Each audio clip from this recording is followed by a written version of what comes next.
More than 100 years after one of baseball's greatest scandals occurred, it continues to cast a shadow over professional sports. Today we're talking about the Black Sox Scandal of 1919. I'm Tommy Henry, and this is the Chicago History Podcast.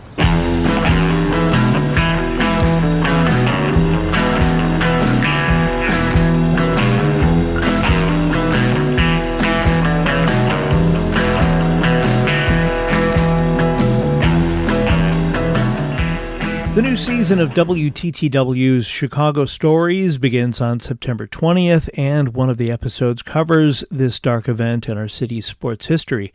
For those of you not familiar with the Black Sox Scandal, I have an abridged version of the story, and in a bit, I'll talk with WTTW's Eddie Griffin, who co-wrote and produced the Black Sox episode for Chicago Stories. The 1919 World Series between the Chicago White Sox and the Cincinnati Reds should have been a celebration of America's national pastime. Instead, it became one of the most infamous events in sports history, a scandal that shook baseball to its core and threatened the very integrity of the game. Known as the Black Sox Scandal, it involved 8 members of the heavily favored White Sox conspiring with gamblers to intentionally lose the World Series in exchange for money. The fallout from this conspiracy would change baseball forever and leave an indelible mark on American sports and culture. As the 1919 season came to a close, the Chicago White Sox were considered one of the most talented teams in baseball. They had won the World Series in 1917 and were heavy favorites to defeat the Cincinnati Reds in the 1919 Fall Classic. For you stats nerds, here are some White Sox numbers going into the World Series in 1919. Regular season record, 88-52. That's a .629 winning percentage. League standing, they finished first in the American League. Batting stats, runs scored, .668. That was first in the American League. Batting average was .287, which is second in the American League. On base percentage, .351. First in the American League. Slugging percentage was .380, third in American League. Unfortunately, as well as the White Sox played that season, some of the players felt underpaid and undervalued by the team's owner, Charles Comiskey.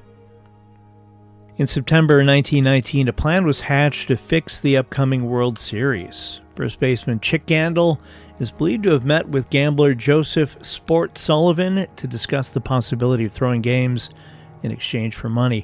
Gandil then recruited several teammates to join the scheme, including pitchers Eddie Cicotte and Claude Lefty Williams, outfielders Oscar Happy Felch and Shoeless Joe Jackson, infielders Swede Risberg and Fred McMullen, and third baseman Buck Weaver. The players were promised $100,000, equivalent to more than $1.8 million today, to be split among them for intentionally losing the best-of-9 series.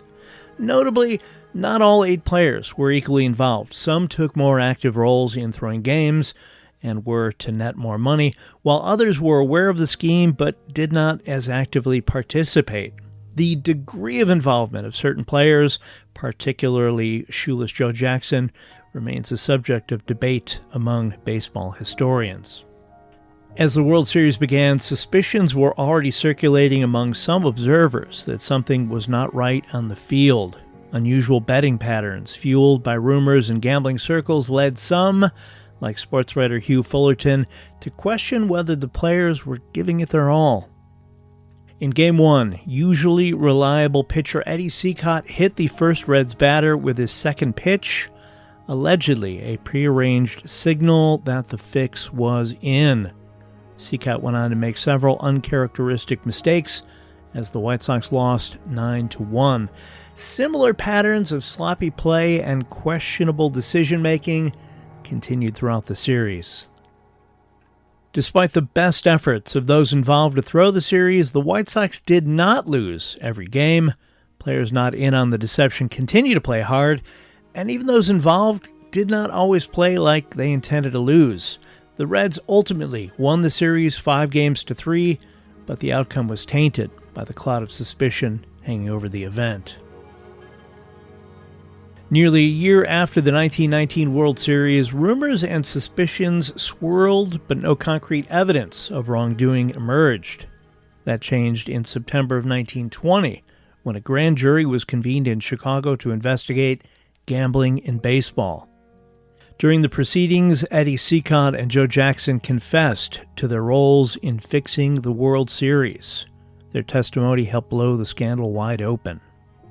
News of the fixed World Series sent shockwaves through the baseball world and American society at large. The 8 implicated White Sox players were suspended for the remainder of the 1920 season. Fans were outraged that their faith in the national pastime had been betrayed. The very integrity of professional baseball was now in question.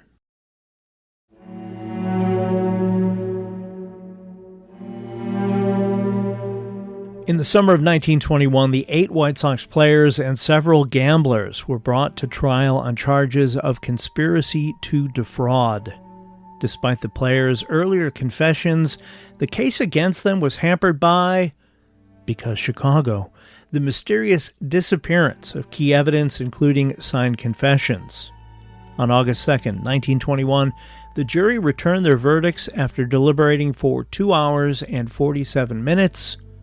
All defendants were found not guilty. Although declared not guilty, the players' legal victory would be short-lived. The day after the acquittals, newly appointed Commissioner of Baseball Kennesaw Mountain Landis issued a ruling that would alter the course of baseball history. Quote, regardless of the verdict of juries, no player who throws a ball game, no player who undertakes or promises to throw a ball game, no player who sits in confidence with a bunch of crooked ball players and gamblers where the ways and means of throwing a game are discussed and does not promptly tell his club about it will ever play professional baseball. With this statement, Landis permanently banned all White Sox players from professional baseball, regardless of their level of involvement in the scandal. This harsh punishment was intended to send a clear message that gambling and game fixing would not be tolerated in baseball under any circumstances. I was going to make a joke here about how this episode is sponsored by DraftKings, but instead, let's get to my guest. Eddie Griffin is an Emmy Award-winning producer, having guided the WTTW documentaries Chicago Stories, The Race to Reverse the River, Chicago from the Air, Chicago by L, Chicago on Vacation, the Chicago River Tour, Navy Pier, A Century of Reinvention, Chicago's South Side, and many others. Eddie Griffin, welcome. Tommy Henry, thank you. For those who have never listened to one of our conversations, and I don't see how that could be possible, tell us a little bit about yourself, where you grew up, what high school you attended, your role at WTTW, and why Chicago is the greatest city in the world. I'm a producer at WTTW, and as hard as it is to believe, I've been here for 18 years, but grateful because, it flies by when you're doing something that you love, and that's telling the stories of Chicago, and in this case, literally Chicago stories. I grew up on the South Side in Beverly, or Christ the King Parish, and went to Brother Rice, and from Brother Rice to the University of Iowa, and essentially from the University of Iowa to WTTW, hence 18 years later. You grew up a Sox fan on the South Side, I assume?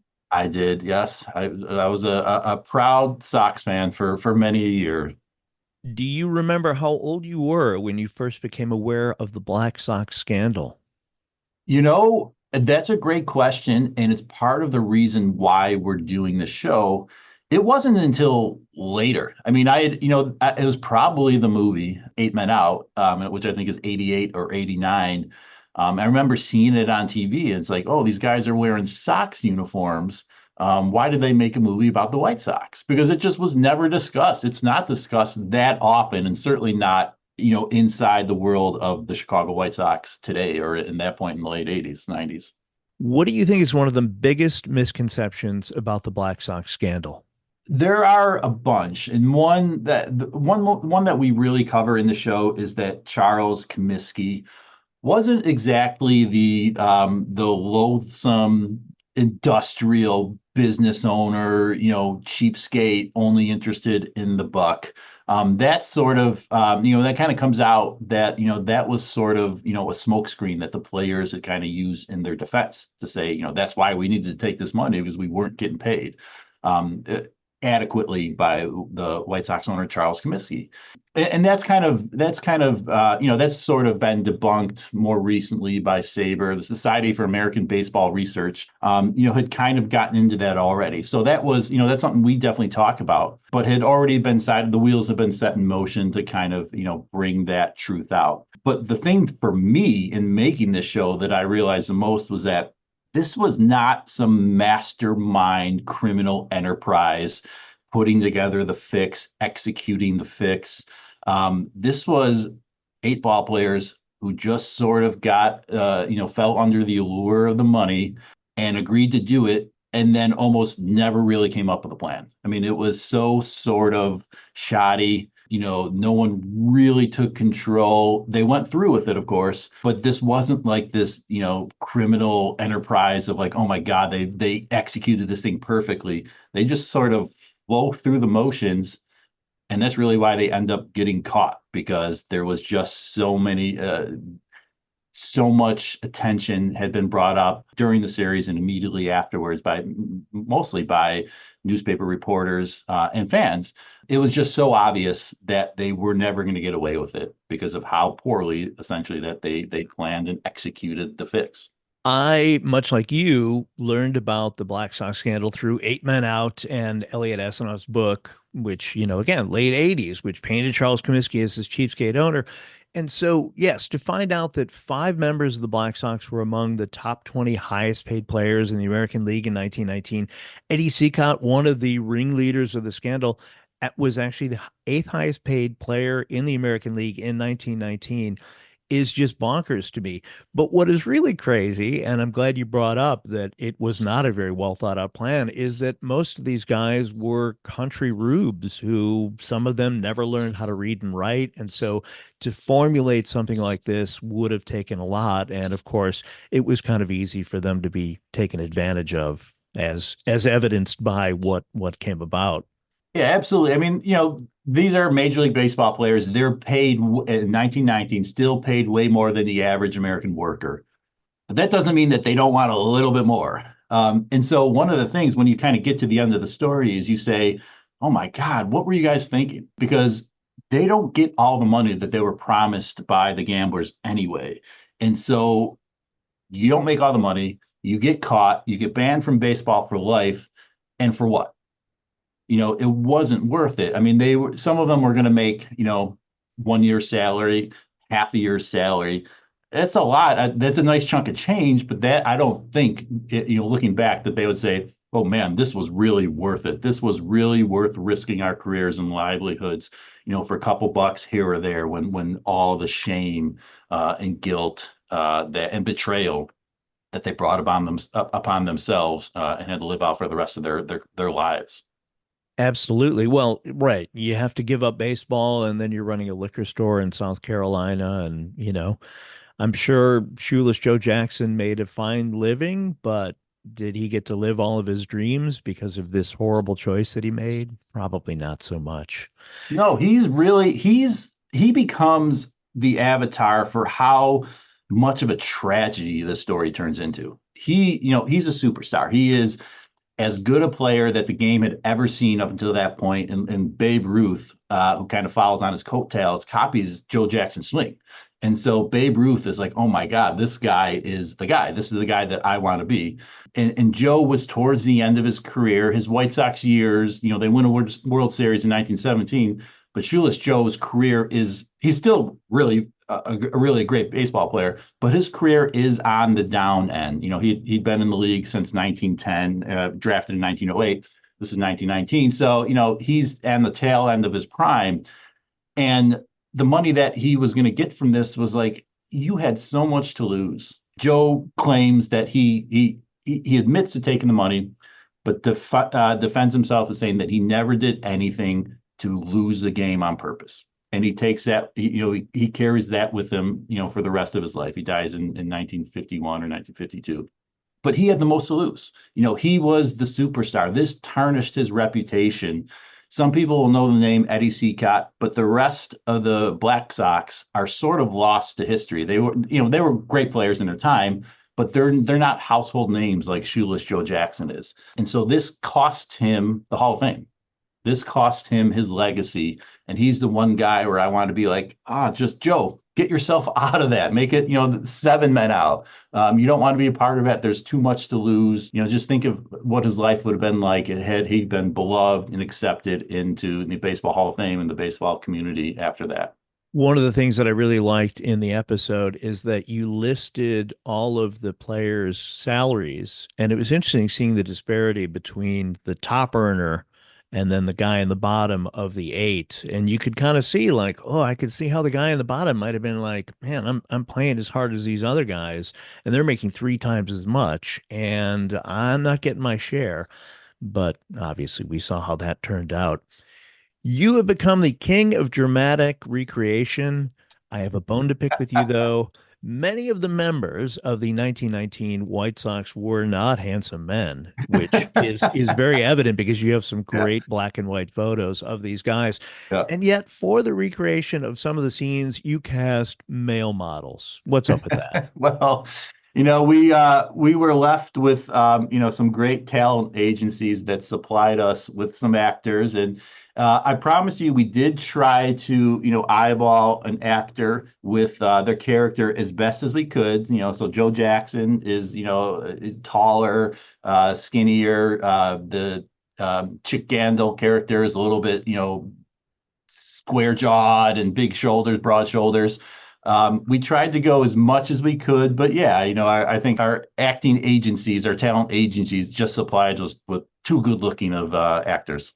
There's got to be some ugly guys out there who need acting work. And what you needed to find was a guy who had that one janky tooth. I forget which baseball player had that kind of janky like gold tooth wedged up in his face. I don't know, maybe it just looked that way in the photos. But Well, I did struggle a little bit with then once we booked the actors, then kind of telling them that this is who you're portraying. And in some cases, they just look normal. But Eddie Seacott is not your typical athlete or your typical looking athlete today. He's a little bit he's got just a little bit bigger head, a bigger forehead. He doesn't look like he plays professional sports, at least according to what professional athletes look like today.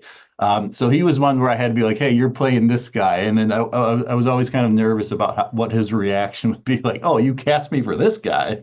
But of course, this is, he's already, he's an actor. He's a good looking guy. That was just, I had to say like, hey, this is as close as we can get to, what Eddie Seacott would have liked. It's an interpretation of looks at that point. you're going to play the janky guy from 105 years ago.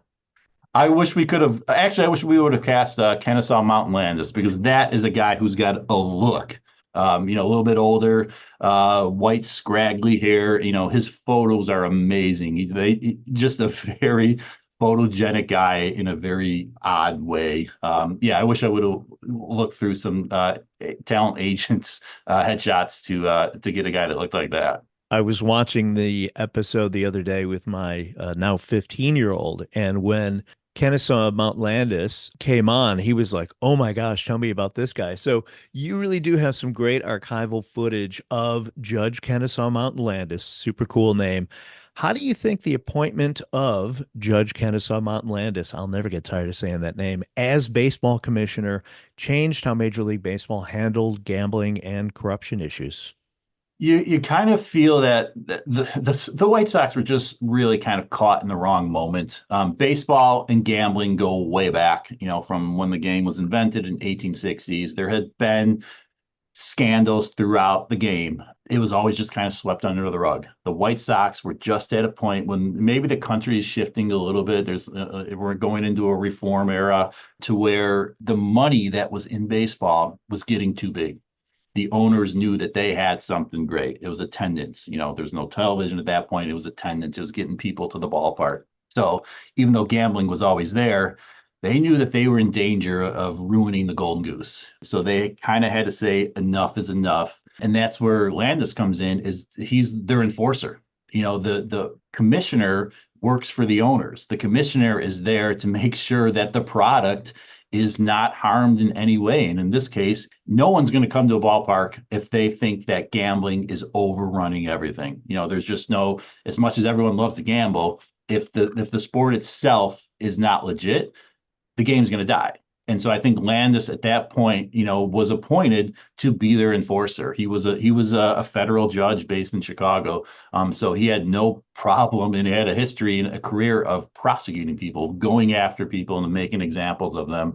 And he was appointed to make an example of the White Sox, but also to steer baseball into the roaring 20s of making money and becoming a business on top of just being the national pastime. When the scandal went to trial in 1920, some of the players were acquitted in the criminal trial, but banned from baseball for life. Do you feel this was a fair outcome? Yeah. So the acquittal, there was no evidence, and actually, as we get into in the show, no crime, as in there was no crime on the books that made it illegal to bet on baseball. You can understand why it would be, now, but at that point there was just nothing written in the criminal legislature that said that this was illegal. Players do confess. They confess in the grand jury testimony, and that's more of like just unburdening their conscience. Eddie Seacott particularly just wanted to be done with this because he was hearing the whispers. He knew it. He admits it. That grand jury testimony is not admissible into the court trial. And when they get there and there's no evidence, it's like, okay, we're gonna, they plead the fifth, or they don't testify again. So there's really no evidence that says that points to guilt. So the judge in that case finds them not guilty, or the jury at that point says not guilty. At that point, they think they're free. They think they're going to be back out on the field, next season, because this happens right at the tail end of the 1920 season. So the season's over, and they go back into mode of thinking, hey, we're back at it again. It was a close one. We got through it. We made it. And that's where Landis comes in and says, okay, well, you're not going to jail, but you're not going to play baseball again, because we are serious about at least creating this perception that baseball is now going to be on the level, and you guys are out. Do you think there are any significant aspects of the scandal that remain unsolved, or is there stuff that's still debated by historians that you think still needs to be sorted out? Yeah, I think part of what we struggle with, and anytime we tell a story that's over 100 years old, is in a sense evidence. I mean, this was a crime. This was discussed on trains. The players worked this out on trains. They worked it out in the clubhouse. They didn't really leave a paper trail. There's no email, no, there's not even really letters saying like, I owe you this, you're going to do this, this, this. So there's a hard time telling when everything happened and how it was actually planned. There's some testimony that sort of sets us into that right way, and that's how we're able to at least piece together the story. But I think just the paper trail between them and the gamblers, particularly Arnold Rothstein from the New York Mafia, we know he's involved. He told people he's involved. Well, he denied it to the public, but everyone knew, his people knew he was involved. But there's nothing that ties them together, or very little evidence that we can point to and say this money was passed over on this date. This was exchanged here and there. We know a little bit, but you just would love to know what these guys were thinking when it takes place a week before the World Series. I mean, they've got the World Series coming up. They've been talking about this. And now they're going through with it. What was their day-to-day life like, knowing that they were about to do something that would have repercussions felt for 100 years? Or did they even realize that? Or did they think, hey, no one's ever going to find out, and we'll lose this series by one game. It'll be exciting, and people just say, hey, that's how baseball is sometimes. But little did they know that this was going to explode. I'd love to know their thoughts on, would they change? Would they, would they hide the fix better, and keep quiet and keep some guys out of it? It's been called baseball's original sin. So the next question, of course, would be, what lessons can be drawn from the Black Sox scandal that are still relevant to sports integrity issues today? Yeah, I think obviously now in 2024, gambling is a multi-billion-dollar industry. And the sport itself is almost like an auxiliary to gambling. I mean, gambling is now driving professional sports. Everyone loves it. Everyone is getting a piece out of it, including the leagues themselves. But the second that that integrity is questioned, not even prove that you are throwing games, fixing games, taking money here or there, Pete Rose gambling on, never gambling on his team, but gambling, to win, for his team to win. Like once that perception is out there, you're done for. People aren't going to waste their money knowing that that there could be betting on something that's fixed. You know, Professional wrestling is incredibly popular, but no one bets on it. You know what I mean? So there's no gambling market for that because everyone knows the outcome, or they're working together to know the outcome.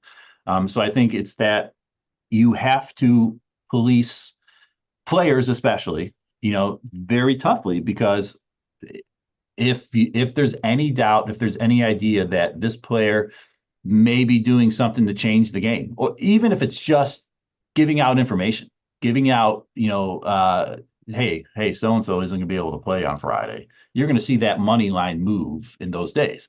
So I think it's just keeping the integrity of the game intact, so that everyone else can gamble and bet and make money.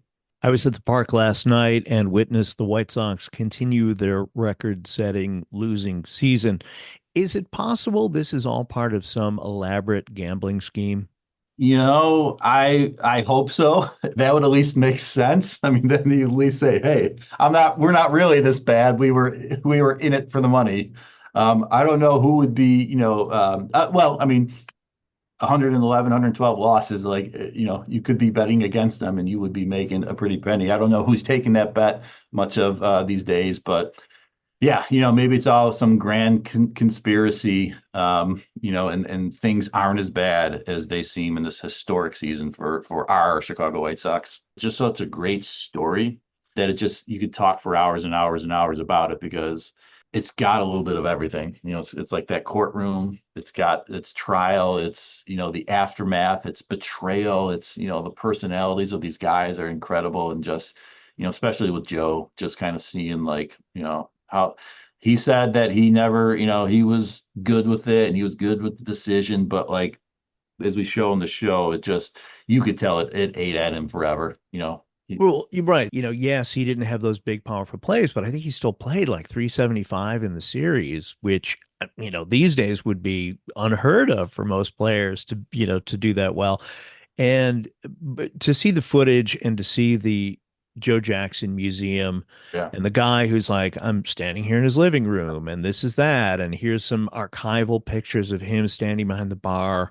He's an older man. He's a little bloated. Well, all the liquor bottles behind him. I thought, Yeah. oh my gosh. So much like you said, truly, it made me wonder what could have been. He was kind of on the slide, yes, but we've seen a lot of players that I often refer to Robbie Gold. I know it's a different sport, but playing for the Chicago Bears, and at one point they're like, "Oh, we're not going to renew you, Robbie. Thanks." And he goes to San Francisco and has even better seasons kicking for them. So you wonder what could have been, even later in his career. Right, especially not even just on the field, but just how he would have been treated as a celebrity. Babe Ruth explodes onto the scene, and obviously he's just entering his prime in 1920, gets traded to the Yankees, and so he's got another 9 or 10 good years left.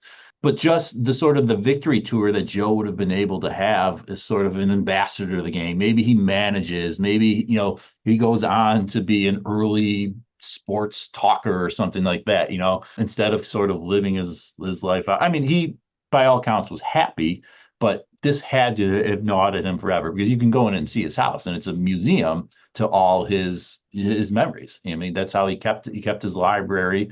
He had a lot of memorabilia, and then you can just tell that, man, he would have probably enjoyed being sort of baseball royalty. And then, he would have certainly been part of that first class of the Hall of Fame in 1933, along with Babe Ruth. And he could have opened car dealerships and all the other fun stuff Yeah, that maybe goes there'd with it. be liquor stores all over the country instead Yeah. of Greenville. He's got those giant scissors. He's cutting the ribbons. Yeah. Yeah. Yeah. I mean, honestly, that's something that there's stuff like that, hey, maybe that's unimportant, but it's certainly a different life if he's not sort of, looked down upon as sort of, this tragic figure that he became. I feel like the production values in the Chicago Stories episodes get better each season. So I really want to give a little shout out to your team, co-writer Michael Harvey, editor Patty Caniff, the voice of Chicago Stories, Anthony Fleming III. Who else should we be acknowledging? Anna Garter, our executive producer, Shelley Spencer, our vice president of production, and Lauren Drell, our associate producer. Honestly, what's best about these series is that so much of the workload is distributed amongst great, talented individuals, editors, writers, producers, associate producers. And everyone has a little pocket or a little corner or a little something to shine in. And so I think that and I should say Brendan Walsh, who did the majority of the photography and camera work on a show. It's just amazing to kind of have a great team who can all do their parts really well, so that, as the producer overseeing the show, you can really focus on the stuff that matters, because everything else is being taken care of and done really well. So thank you for noticing that and shouting our crew out. WTTW Chicago Stories begins its new season on September 20th, and the Eddie Griffin produced and co-written episode, The Black Sox Scandal, airs on September 27th. Eddie, thanks for keeping Chicago history alive and for your time today.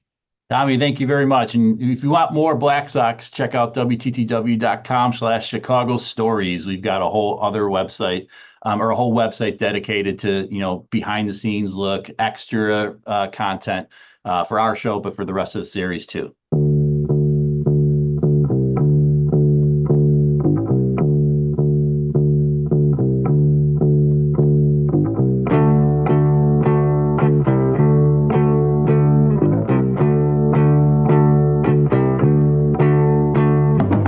Thanks to my guest, Eddie Griffin, for talking with me about his contribution to the new season of Chicago Stories. If you have any questions about anything covered today, anything to add, or have a different topic you think might be a good fit for a future episode of the Chicago History Podcast, please send me an email at chicagohistorypod@gmail.com. Thanks, as always, to the inimitable John K. Schneider for creating the Chicago History Podcast logo and the art used on the social media pages. He can be found via email at angeleyesartjks@gmail.com. Check out the new season of Chicago Stories beginning on September 20th on WTTW. You can also find episodes on the WTTW website and on the YouTubes. As always, learn more about whatever city you live in and stay safe.